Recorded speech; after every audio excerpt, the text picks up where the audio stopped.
Akhirnya Yuzarsif diajak oleh Zulaikha untuk berkeliling kota Mesir dan menjelaskan tentang adat istiadat di sana kepadanya. Sebelum pergi, Yusuf sempat menolak untuk menaiki tandu seperti Zulaikha, karena menurutnya dia tidak suka berada di atas pundak orang lain. Tapi Gulliver mengatakan kepada Yuzarsif untuk mematuhi perintah Zulaikha kali ini.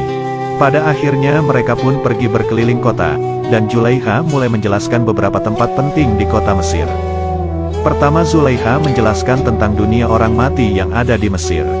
Mereka menyertakan makanan, minuman, dan pakaian bersama jenazah, agar bisa hidup di kehidupan selanjutnya. Yuzarsif bertanya kepada Zulaikha, jika orang yang sudah mati dan membusuk, apakah masih bisa makan dan minum, bahkan berpakaian? Zulaikha pun mulai terpojok dengan pertanyaan itu, dan hanya mengatakan entahlah, mungkin saja bias.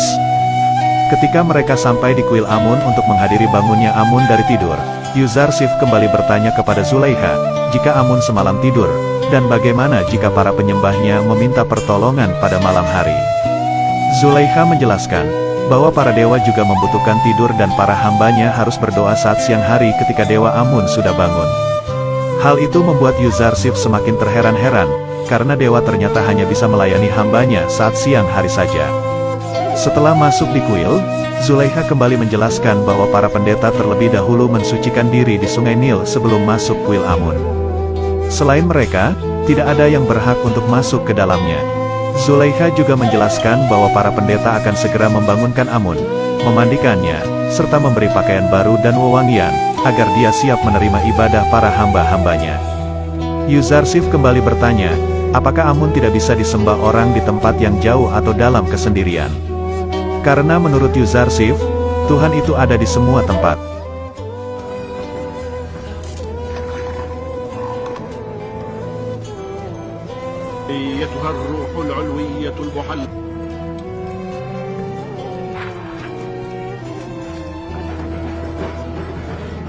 Setelah Amun keluar dari kuil dengan memakai pakaian serta perhiasan, Yuzarsif kembali menanyakan apakah para penyembah tidak mengambil perhiasan itu. Zulaikha pun menjawab, tak akan ada yang berani, karena para pendeta selalu menjaganya. Setelah mendengar jawaban itu, Yuzarsif yang tadinya mengira Amun yang menjaga para hambanya, ternyata harus dijaga oleh para pendeta. Setelah itu Dewa Amun mulai menyambut hamba-hambanya dengan suara yang aneh.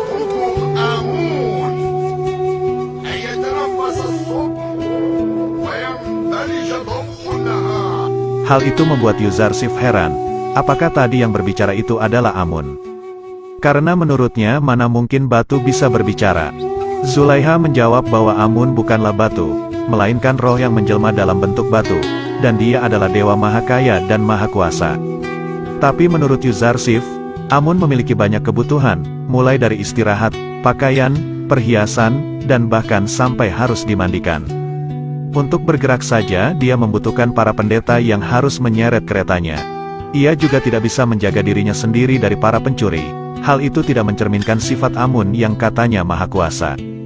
Zulaikha semakin terpojok dengan semua ucapan Yuzarsif itu, dan mulai berpikir. Dia juga mengatakan semuanya kepada Putifar, bahwa dia terlihat lemah di hadapan Yuzarsif, karena semua jawabannya tidak membuatnya merasa puas. Hal itu juga yang membuat Zulaikha mulai meragukan Amun.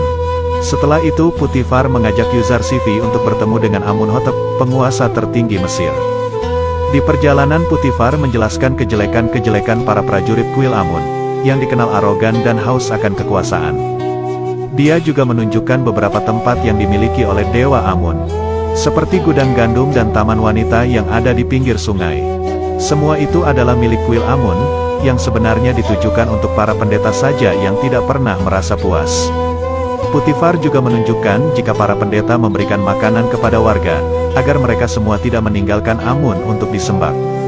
Setelah itu Yuzarsif mulai bertanya-tanya kepada Putifar, bukankah sebenarnya Putifar akan menjelaskan tentang kebesaran dan keyakinan Mesir kepadanya, tapi ternyata sebaliknya. Dia malah menunjukkan sisi negatif dari negeri Mesir, yang selalu dianggap biasa-biasa saja oleh warga Mesir. Setelah mereka sampai di istana Amunhotep, Putifar melihat ada seorang prajurit kuil Amun yang membuat keonaran di jalan. Hal itu membuatnya harus mengejarnya dan memperingatkan, agar dia tidak berbuat semena-mena kepada warga Mesir.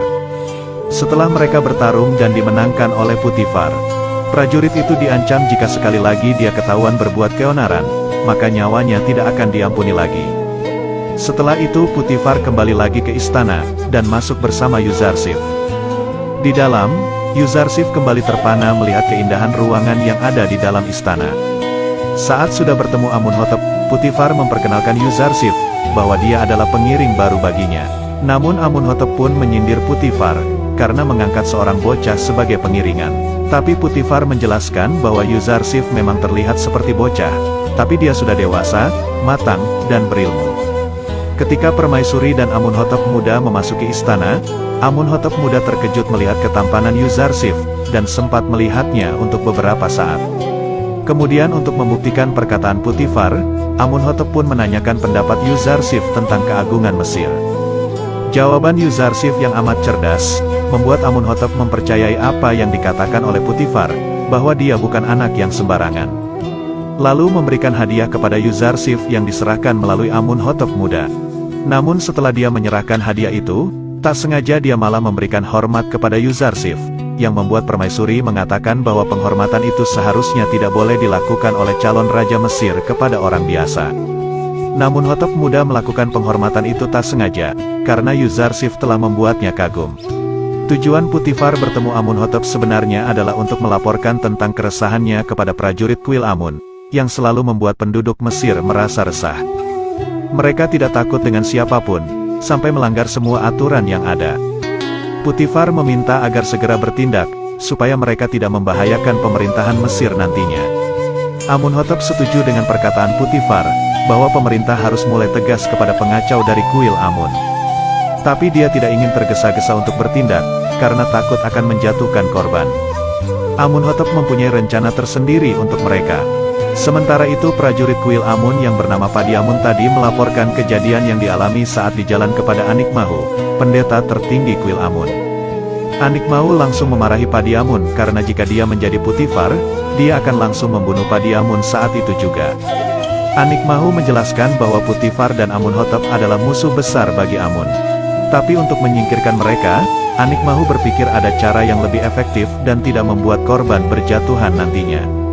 Tapi Padiamun berpikir, jika dia mempunyai prajurit yang lebih banyak, dia akan langsung memerangi Amunhotep dan pemerintah Mesir.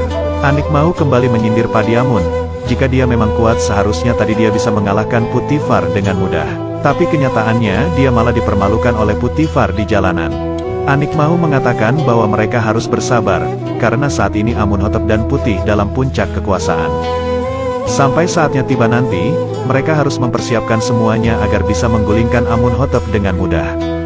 Setelah kejadian yang menimpa Potifar tadi, Yuzarsif meminta agar dia bisa diajarkan ilmu bela diri, agar kelak jika dia sudah dewasa dia bisa menjadi pemberani seperti Potifar. Sesampainya di istana, Potifar meminta Arudamun untuk mengajari Yuzarsif memainkan pedang, memanah, menembak, serta berkuda. Potifar lalu menceritakan kejadian yang terjadi di istana tadi kepada Zulaiha, yang membuatnya berpikir bahwa semua itu mustahil terjadi. Yuzarsif telah membuat Potifar merasa bangga di hadapan Amunhotep dan berpikir nantinya dia akan menjadi pemimpin yang sangat bijaksana.